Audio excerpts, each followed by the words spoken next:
How's it going, guys? So as you can see, I'm holding a new guitar here. It is a Squier. If I could get a little bit better lighting, yeah, I think it's good enough. It's a Squier Jaguar, classic vibe. Jaguars used to be on the vintage modified series, but it looks like they just switched it over everything to classic vibe. So before I get into this, I do want to say I'm going to talk about the specs and how this Jaguar functions before I do any of the sounds. So if you already know about this guitar, this functionality, how the lead and the rhythm circuit is, then you can go ahead and click on the timestamp that I'm going to leave and just go straight to the sounds. But first, for those that don't know how a Jaguar works and is just overall interested in how the specs are and everything, then stick around because that's what I'm going to go through first and then the sounds. I'm going to try to go through this quickly. So let's first talk about what this is at the top and bottom, which is probably the first thing you'll notice about a Jaguar. This is the rhythm circuit and this is the lead circuit. So the rhythm circuit has a toggle switch, and it's not what you think. It's not the switching between the pickups like most people might think. It's actually the toggle switch between the rhythm and the lead circuit. The rhythm circuit is strictly just the neck pickup, a full blast neck pickup. You got a volume and the tone to control that. And if you were to switch it down, it leads you straight to the lead circuit, which has two switches for the pickups. So first one is the neck, second one is the bridge. And then this last switch is really interesting. It kind of adds, if you push it down, it adds some mids to your sound. I want to point out too that the lead circuit is actually more trebly. It's a different sound than the rhythm circuit. It has more treble. It cuts through way better in the mix, in my opinion. It's something you'd probably use when you're doing a lead part, like a solo. And the added bonus is the mid switch. So if you like to cut through when you're playing, then you would stick to the lead circuit. And if you wanted to hit a solo, you'd hit the mid boost, or they call it a strangle too. I don't really know particularly the name. I might be getting it wrong. But you hit the switch and you're good for a solo. And of course you have the volume and the tone for the lead circuit right here. So you got two separate volume and tones for each circuit, which gives you a lot of tonal capabilities. So this is also a 24-inch scale length. Might also have to do with the snappiness that is known with the Jaguar.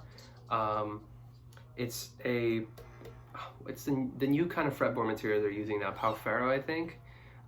Really nice looking fretboard. The only problem was when I got it, it was very dirty, kind of dusty looking. So I had to get some fretboard cleaner and just clean it up, and it looked great.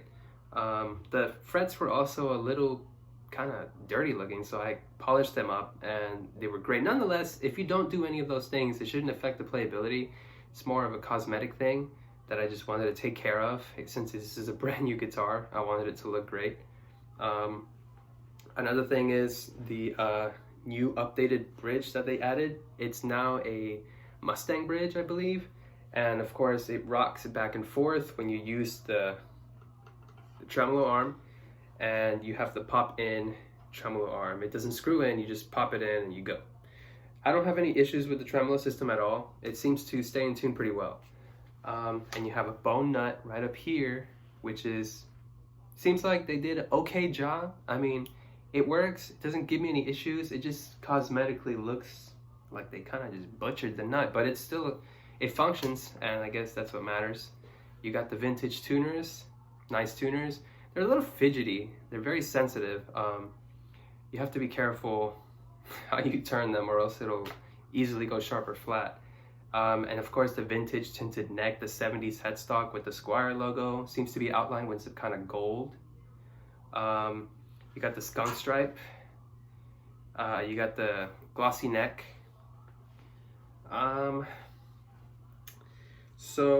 One last thing. So these pickups seem to come with these little metal things on the ends of it, which is supposed to help with reduction of the hum, since these are single coils. It seems to do a pretty good job. I haven't really had an issue with loud hum on this guitar or anything like that, so good in my book. So let's go ahead and start with the sounds on this guitar.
So there you have it. That's the Squier Classic Vibe Jaguar in Daphne Blue, which I think this color in particular is a special run. I see that UK, the other side of the world, they have this pink one, which is gorgeous. But I got the blue one over here. The blue one is so nice, very nice color. My overall impressions of this guitar, it's actually extremely versatile. I don't know how to say this, but even though this guitar is really, really cheap, like $450 right now, they used to be cheaper, just like the classic vibes. They used to all be cheaper, but they went up. I like this more, right? Maybe I'm just in a honeymoon phase right now, but I like this more than my Strat and Telecaster.